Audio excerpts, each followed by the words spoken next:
are bringing you to the path you think you do manifest, but actually that path and that sacred plan is already written for you. And this is why you get these synchronizations, because source is mirroring you, that you are on your path, you are on your track.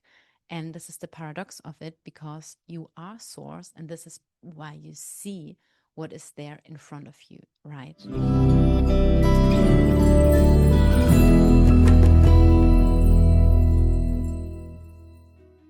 Namaste, everybody, and welcome to Kio World, your soul podcast for inner peace. My name is Christina, and I'm very grateful to welcome you for the first time or back in the podcast show. And today I want to share with you 7 questions that will help you to let go and to trust life. So I prepared today this podcast episode by thinking about 7 questions that really helped me in my personal life, that are related at first to things like material things and achievements, and then to the emotional layer of our being, right? Like what kind of things we are holding in ourselves, like memories or pain, and why is it so hard to let go of, and what is it to let go, right? Everyone speaks about let it go, or you need to be disciplined to let things go. And yeah, I recently discovered something for myself that I really would love to share with you today as well, before I will share with you the 7 questions. So yes, I just invite you to, if you would like to pick a journal, to do that, or if you have your phone next to you, to maybe write the 7 questions down that I'm sharing with you. I will really come to the point with each of the questions, and what does it mean, and of course also what detachment means in the yogic philosophy, right? We are speaking in the moment about the 10 paths in yoga, the yamas and niyamas. And I warmly welcome you to also listen to the previous episodes. And today, this topic of letting go is actually a path of yoga, the path of Aparigraha and the path of detachment. And in a yogic scripture, the Bhagavad Gita, is also written that detachment doesn't mean that we also do not have any material things, for example, right? Detachment means that we are not so emotionally connected to the things in our life, like our career, our persona that we made, like our children, even our pets, our friends, our home. This is what it means to reach the place of aparigraha, the place of true detachment. Because if we are also not attached to things, it will be way more easy to let go, because we are trusting life, and we are trusting that this is the natural movement of life itself. And this has to do with a sacred plan and with a bigger plan. And this is why we are all here as a infinite soul, as an infinite being that has a temporary human experience, right? And we need to know that everything is in a constant change as well. And the paradox of it, that the same thing is that at the same time, things stay in a way the same. And I will explain you more what I mean by that. So, welcome to today's episode. Take a nice deep breath in through the nose and exhale. Just find a more comfortable seated position, or if you're walking or whatever you're doing, just take a moment to really arrive more in the body, and to take this time for have a date with yourself, to have a date with your soul. And let's dive into it. As promised, before I will share the first question with you, I would love to share with you this thought that just recently came to me. So letting go has very often to do with forgiving, right? We need to learn how to forgive ourselves, and very often we are struggling, for example, to forgive others, right? Especially if there maybe things happened where we feel that they are unforgiving, right? And what helped me is that we need to know that actually we are not the one who are forgiving other human beings, right? You can give the forgiveness part also to source, right? You can give the forgiveness part to source and know that source, God, is the only energy and power that is able to forgive, right? So it's even not something that you need to be bothered about. At the same time, you are a part of source, and you can take your own part in that process. And that part might be by coming into the acceptance and letting that resentment that you maybe hold in yourself, the pain, whatever it is, the disappointment, the judgment, allowing it to let it go and to give it to God, to give it to source. And another thing that might maybe trigger you is maybe a truth that you would not want to hear. However, we are all in this together. We are all small fragmentations of source. We are all interconnected, even with the darkest things that you see in your life and that you think, I really don't want to look at that. I don't want to look at that, what is going on in the world. I don't want to identify myself with that. The biggest release and relief happens if you know that you actually are even not able to detach yourself from anything and to let go of anything. In a way, to understand that everything that exists in our world, in our cosmic life experience, like any small little energetic light particle will always exist. So let's say you had an experience in your life, in your childhood, in your relationship, no matter what it is, you had an experience. This experience will forever exist. Everything that is created will always exist. And we can, and I personally, like for me, it helped me to know acceptance is the path. Acceptance is the path of detachment, in a way, also knowing, because this is what we like, also knowing that you can't let it go anyway. It will be somewhere there, right? Like, even if sometimes some people wish other persons, even that the people die because they think, oh my God, this person needs really to be out of this life, right? This is how much grief and hate some people hold into themselves, that they wish the death to other human being. But also just to know, even if this person dies, their soul, their source energy will still always exist, and nothing will be able in this world to destroy that. And that feeling should give you the release of, it is what it is. And you can free yourself by not thinking that this experience is defining yourself, right? So I'm already coming into the questions. So is that like you just can maybe see that part from a different perspective? Like, why is it so hard to let go? Like, right, if you have the video on, then just look for a moment, right? I already gave once that example. Like, I have here this pen in my hand. All right, the process of letting go is actually like this, right? Now, so my cat comes. Exactly. So let's show how we do the letting go process. So the letting go process looks like this, that you let go, right?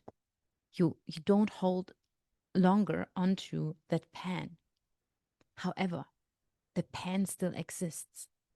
The pen is still existing. This experience will still exist somewhere in our life, in our universe. The person will still exist. The experience you made will still be a part of what happened. And but by that but by that understanding, you can understand that you don't have to hold on to it. And at the same time, if you let it go, this is the paradox of our life. This is the duality. This is yin and yang. This is the understanding. This is the understanding of the man and the woman, right? Like, will we ever understand each other, how different we are, and that we are living here together in this world, right? So, this is the understanding to know it will always exist. And you can detach yourself from it by accepting it was there. And by that, the healing part can take place. So, coming to the first question, what am I holding onto that I believe defines my value, right? So, this is now a question for you to detach yourself from material things, from achievements, from any outer experiences, and any expectations, right? What do you think if you have this or that in your life, right? Like, is it that job title, or is it that place where you're living in? Is it that city that you're living in? Is it the relationship you're into? Is it the friends group you're into, right?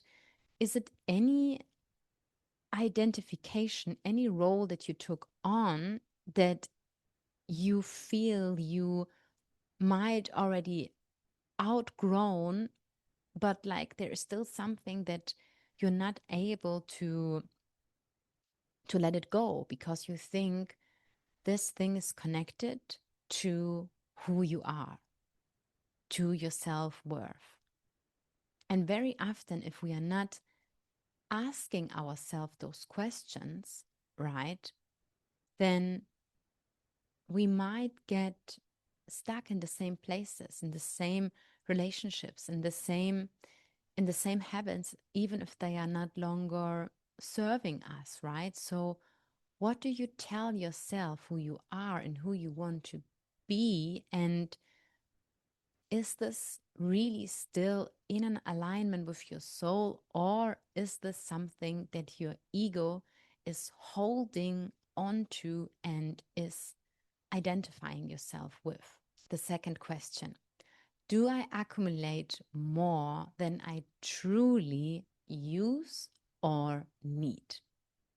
And for those of you who also observed like my life journey and in the last 5 years and were listening to the podcast when the podcast show was still in German, and who were live with me when I left Germany and moved to Dubai, that I was really going through this process of detachment, and detachment of letting everything material go in Germany, because my soul was calling me to trust life and the movement of life and to follow the pull of my soul, even if in my mind it didn't make sense. And also years ago, I would have never ever thought that I would move once to Dubai, right? However, source has a plan for us, and very often we understand the plans just when we look back. So I was just having my own studio and retreat space in Germany, and I really put so much energy into it and so much love and time. And I decorated that space, and I still sometimes today think about it because it was so dear to my heart, and it was the dream space. It was the dream space for me. I was seeing the sunrise in the morning. I was seeing the sunrise from the evening. It was like this really this beautiful open penthouse place. Like it was literally an open penthouse with huge windows, and I was looking out into the hills, and I was just seeing green and nature. And yeah, it was just like so beautiful. And I also shared, I think I shared in the podcast once, it was in the German episode, like how I ended up in that place and how I saw this place actually 8 years before, already in my dreams, before I moved into the place. And however, the point is when I felt the calling that it's time for me to move on and to move out and to leave Germany, even if it's, for example, for a while, which I also knew since I was a child, that I knew one day I will go traveling. And one day I want to see more of the world, which I believe is a dream of a lot of us, right? Like we all love traveling. We all are so same. We say we all have the same things. We all hate the same things. It's just what it is, right? We all have the same desires, like most of them, right? Of course, we're also different, but deep down, a lot of people want the same things in their life.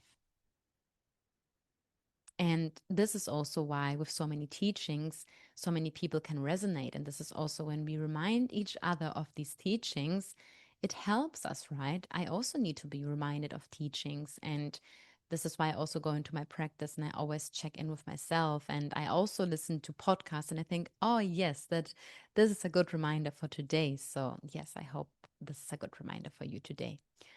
With me putting so much energy and time and love into this place and into that studio, I could have been way more attached and said, oh, now I put my love into it, I put money into it, I put time into it, and now I'm leaving it all behind, right? However, very often we don't move on in our life, right?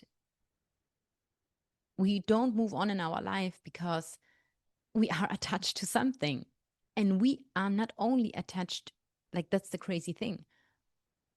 If you are, you shouldn't be attached to good things and as bad things. Because I will give you later a question to reflect about why you hold on to emotions, because that's that's the thing. Material things, if you are attached to material things, this will actually just say that you are also attached to some emotions, right? Your nervous system is attached to certain feelings. You are literally on a physical and cellular level, your cells are attached to a certain experience. And this is why you always go back. This is how addictions are happening, right? So that means that very often people, when they have something in their life that feels good to them, like they are absolutely attached to it, and then they stay with it. And the same thing happens when people are in a miserable situation. They actually don't understand that they are attached to it.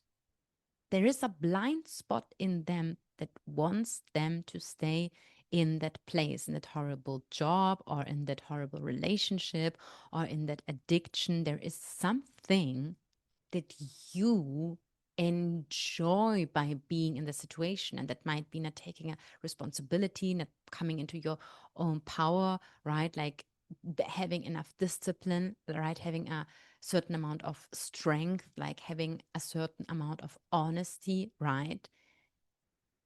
So this is when you need to always tap and go into the driver's seat of your life and saying like, okay, I'm changing the direction and I am detaching myself from a certain situation, and not with an attachment to even thinking, oh God, then it will be better, right? Because then you would be again attached to an emotion.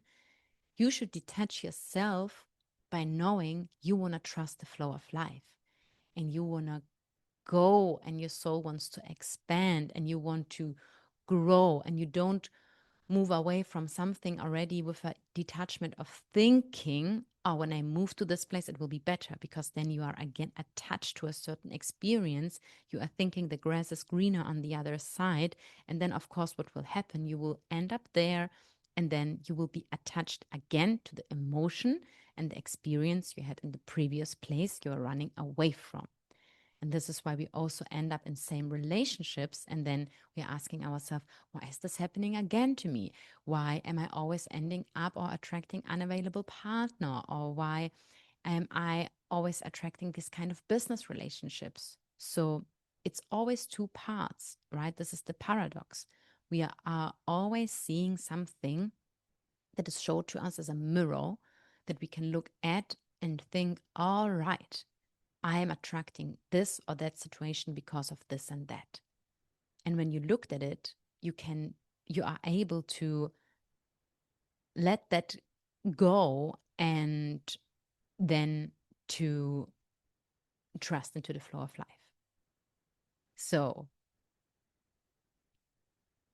do I do I actually accumulate more things than I use or I need, right? Coming back to the story that I was moving out and I was leaving everything behind. And I, of course, left some things still in Germany at the place of my family. And very often, when you put things into a storage, you will realize you don't think about those things ever again. So, very often, we think we are so attached to things, but the Aparigraha principle in yoga is also telling to you that the more you detach yourself from the things, right? The more easy it will be for you, right? This is why some people, for example, they actually would love to move somewhere else, but they are so detached. They are so detached to their environment. They are so detached to what they know. They are so detached to their family and friends. And I'm not saying you should become a lonely spiritual aspirant who's like just disconnecting from everything and turning inward, because that's actually not the way. Also, in our practice, we are not disconnecting, we are actually and should actually connect. In your meditation, you should not think anything around you is not happening. You should welcome everything that is there. You should welcome everything, every feeling, everything that is going on within you and in the world. So just check in with yourself. What do you have at home? Do you really need these 10 body lotions? Do you really need, if you have that, do you really need those 10 creams? Do you really need all these type of herbs in your kitchen, right? Like, what can you let go of? Can you, if you buy something, ask yourself, did I needed that yesterday? If not, don't buy it, right? I was just reading that a few days ago, and that really stick with me, right? If you buy new clothes, right? I mean, some of you maybe recognize that. I mean, it was I loved it. Like I received that with happiness when people tell me, "Oh, you have so beautiful clothes, and what you wear is looks so nice." And actually, like, I'm wearing, since I moved out from Germany, since 5 years, very often, if people would look at, I'm wearing same things. I find pieces, I find my pieces. I usually don't buy in like mainstream shops my stuff. That maybe happens very randomly, or I get something gifted. But normally, only when I travel, I buy at markets, especially in Ibiza. I have my best dresses from Ibiza. Or in Bali, I was in a very beautiful organic store, and I was really wearing that dress till literally now. It was so hard for me to let it go. But you see, it was hard to let it go. But I really couldn't repair it again. It was 3 times at my grandmother's place. So Nelly, the legend, she like literally repaired my this outfit and a lot of my outfits. And this is what you need to ask yourself: what do you want to get something, and then really take care of it, right? Take care of your phone, take care of your laptop, right? Like cleaning it, organizing the storage, right? All these things have to do with being in a minimalistic lifestyle and really thinking, do you take good care of those things? Because if we do that, then we live also by the yogic principles, and we actually also over don't consumption things. And again, that doesn't mean you only need to have one outfit, or you need to live like in the forest, right? Like, you can have your things also when whatever. If you want to have this luxury bag, if you want to invest in this luxury bag, if you think it has a good quality, if you want to drive this car, no matter what it is, you can. But also, first question: do you define your value about that car or about the Chanel bag? Do you think people will think more about you when you wear this watch or that Chanel bag? Or if you get out of that Mercedes, right? Like, do you care about what other people think? And then when we come to Kundalini yoga, there's the saying like, if your presence is not enough, then you haven't been doing the work, right? And those people who define you by your title or your number or your fame think if you want to be also, what is the right word? To be like defined with those people, right? Is this really then like, is it really important for you to have the acknowledgement then also of of these people, right? And that's just what we need to understand. Like, why do you want something, right? Why do you want to achieve certain things in your life, right? It's very different to say, like, I want that certificate or that degree because I want to have this experience and I want to develop myself in something, right?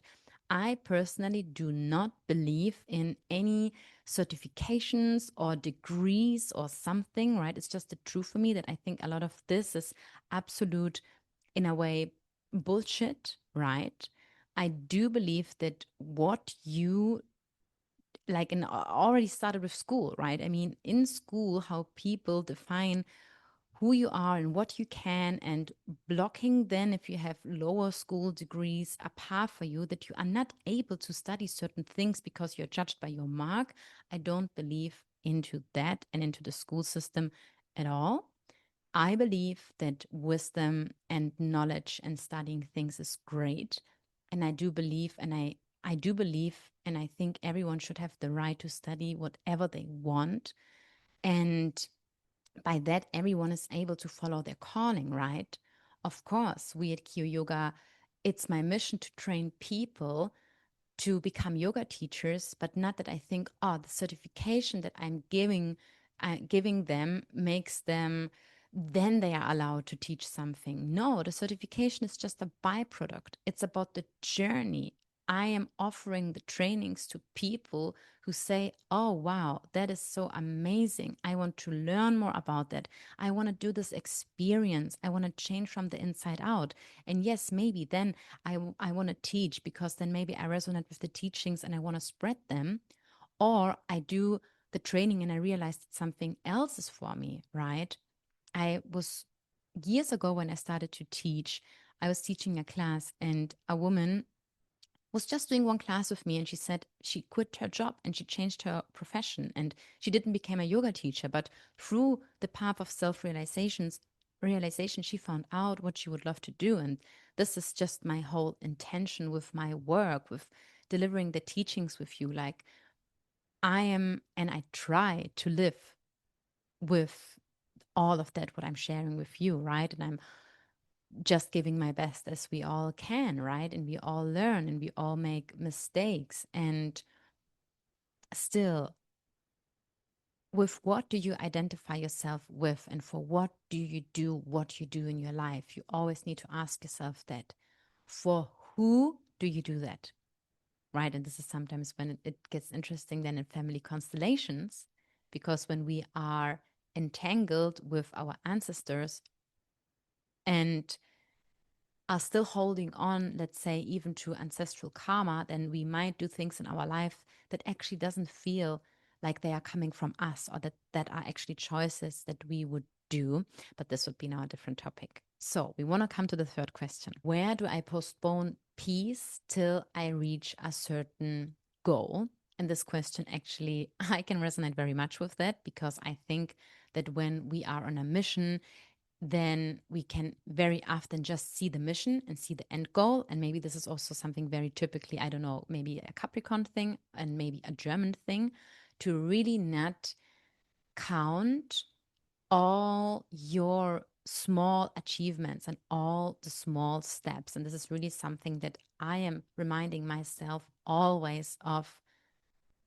Do you maybe live already the dream you always dreamed of, right? So very often when we are on our journey and we start to change ourselves and to change our inner reality. And when we're doing that, our outer reality will change and we will realize, wow, the law of attraction really works. Manifestation really, really works. And I have some goals and I'm realizing that I am on my way to those goals. But can I still find peace while I'm still on that path? Or do I think I will just be relieved when I reach there?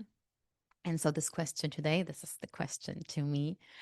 And like, so I need to journal about that as well. And yeah, that's really something I think we all need to be really reminded of. Like, we are the journey, we are always on the journey, we are always just in that now moment. So, detachment and aparigraha in that way would be, don't be detached to that outcome. Don't be uh, don't be attached to that outcome. Don't be attached to what you get. Let's say you are building from your own, like your own house, that you enjoy building the house, right? You enjoy building whatever you want to create, right? Let's say you would love to draw a picture, or you would love to learn a new song on your instrument, or you would love to journal, or you would love to do your practice, right? Can you enjoy the practice without being attached to the feeling after the practice? Can you enjoy the gym workout while you do the workout and not being only attached to the feeling that you get after? And this is, I think, one of the biggest life challenges for all of us to really, take a deep inhale and a deep exhale and to say, like, yes, I'm enjoying exactly where I am right now. The fourth question: what am I afraid would happen if I would truly let that go? So now I would love to speak with you about the more emotional aspect of our detachment, right? So, what do you think would happen if you would allow yourself to let that pain go, right? It doesn't have to be the pain. It can be anything, right? And without giving you here too much input, I really invite you just think a little bit about that. If there's anything right now in your life where you even think like you are bothered by that, it doesn't feel longer good. If it's a relationship, a job, anything, whatever it is, a judgment, a perception of something, what do you really believe will happen if you truly let that go? And very often, and this is the crazy part of being attached to negative emotions, is that behind the process of detaching ourselves from things and letting things go, in the moment we do that, we have to trust life.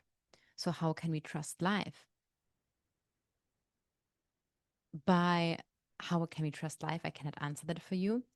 But if when you trust life, you will be able to let go. And again, right, what is the intention and the goal of all the 10 yamas and niyamas? Just by picking one yama or niyama to practice, because you can see each yama and niyama from so many different angles, this will bring you to the end goal of yoga and to the feeling of samadhi and lightness.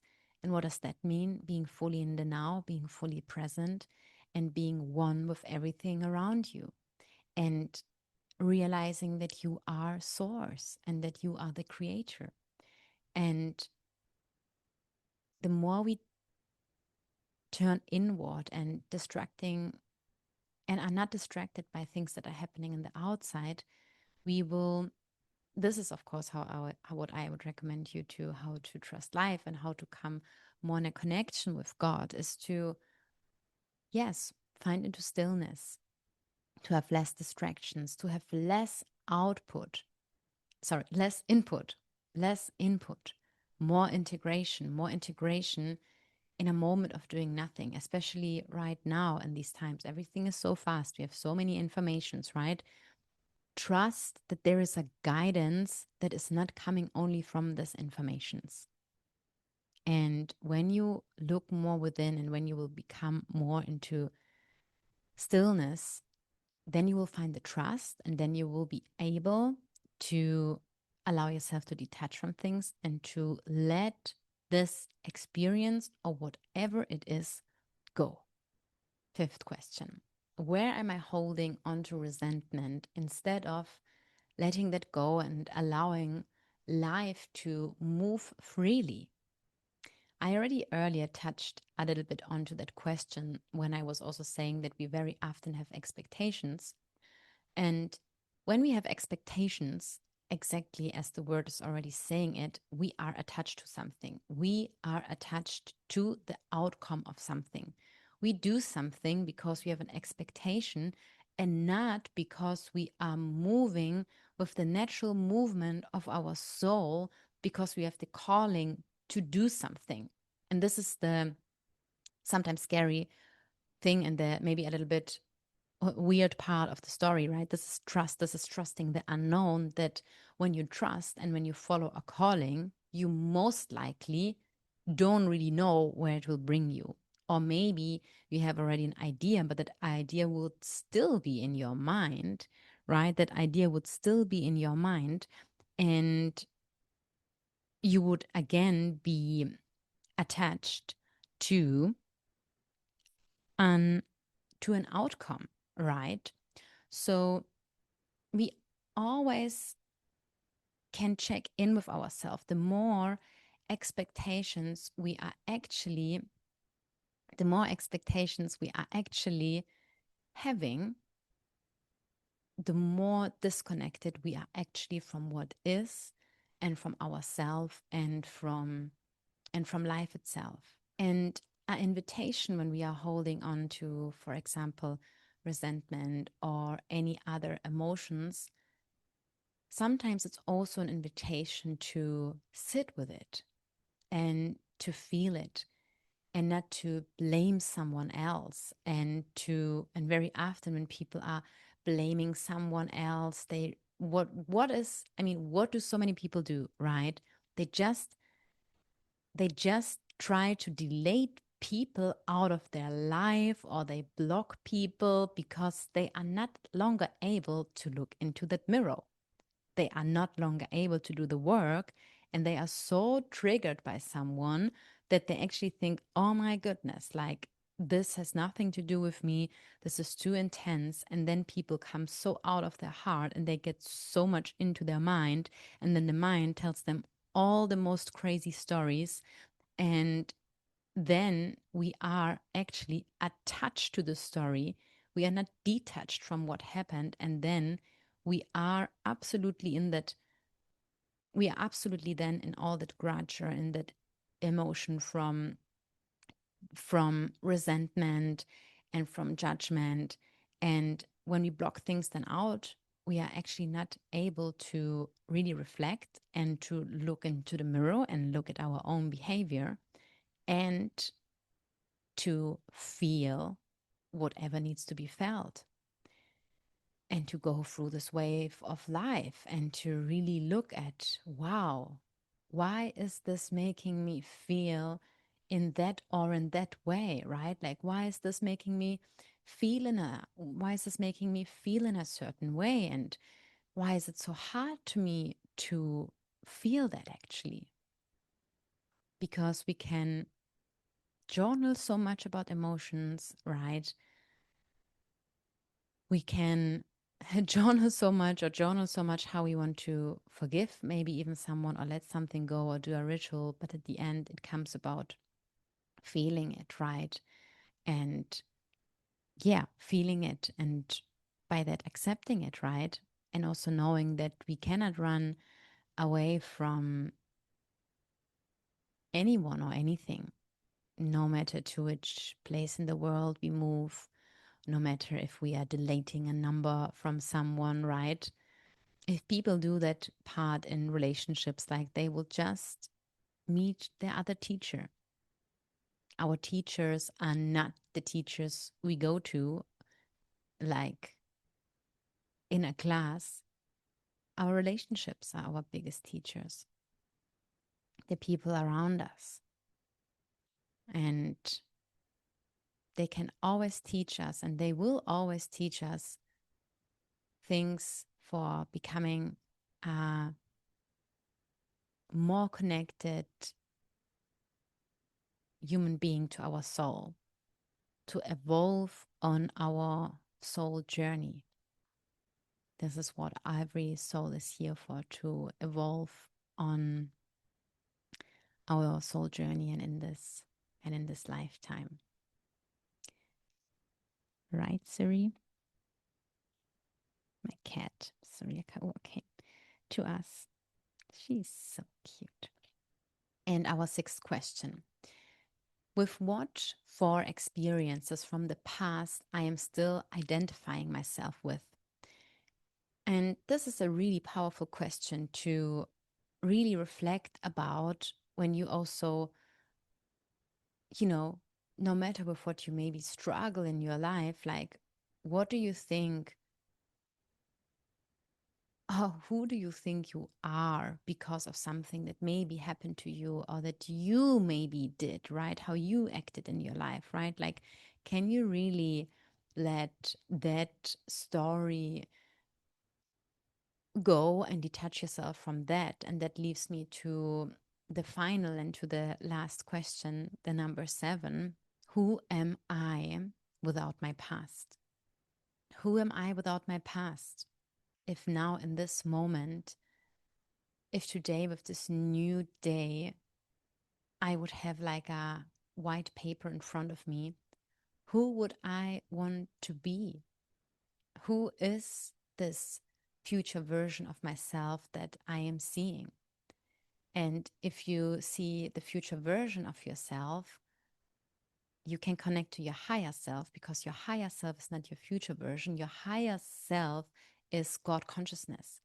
And if you connect with your higher self, you will be able to see that future version of you, because this future version of you is already there. And this is why you can tune into this version. And this is why you also get already this informations, right? These downloads into your system that are bringing you to the path you think you do manifest, but actually that path and that sacred plan is already written for you. And this is why you get these synchronizations, because source is mirroring you, that you are on your path, you are on your track.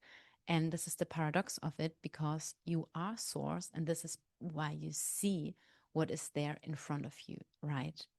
And the more we are tuning into ourselves, coming, it doesn't have to be whatever practice you do, right? It's at the end, it just always comes back to being connected to yourself, spending time in nature, coming into stillness and finding the ways that help you to tune in to this higher guidance and to your higher self. And this is what we do, for example, in Kundalini Yoga, right? We always tune in with the Adi mantra. We are tuning us in, right? But this is also a practice. And we should be never attached also to the practice, because the practice, you should never be attached to a practice, right? You shouldn't be attached to a practice to be able to tune into your higher self just through the practice, right? You should use it as a tool and know that source is always with us. We are in source, right? It's there and it will always be there. And this is the now moment of life. This is when we are tuning into the power of now. We are actually realizing, yeah, well, it makes sense, right? Like, why should I even be attached to a certain outcome or out thing, and to any success or to any material thing? Because if I'm now not happy now in this now moment, no matter where I'm traveling with this now moment too, like, nothing from the outside will change how I'm feeling on the inside. And this is why I do believe that looking inside and making the journey within is actually the only thing that matters, because it only matters how you feel within, because how you feel within will affect how you look at all the things around you, right? You will change how you look at things. And if you change how you look at things, the things you look at change, and your reality will change anyway. So, to summarize all the questions, what am I holding onto that I believe defines my value? Do I accumulate more than I actually need or use? Where do I postpone peace till I reach a certain goal? What am I afraid would happen if I actually let this go? Where am I holding on to resentment instead of allowing movement to flow? What past experiences am I identifying with? And last but not least, who am I without my past? Who am I? Who am I? That's the question of life. Satnam, everybody. I hope you could take something or a lot or whatever it was out from this journal questions, and that you might just reflect about them or taking a moment to write a little bit about them. And if you have any question that is helping you to detach yourself from things, or if you have anything that you feel you would like to share where you really feel or you struggle to let that go, or if you have any technique that helped you to let things go, and also share with me your point of detachment, your experiences with detachment, and how you figure out how to let go of things and to accept things, and your view on the topic of forgiveness. I would love to hear about that and to read about that. You can just write it here into the comments, or just send me a message. And we will see us the next time here at Kia World, your soul podcast for inner peace. Until then, wishing you all the best and a lot of blessings. Satnam.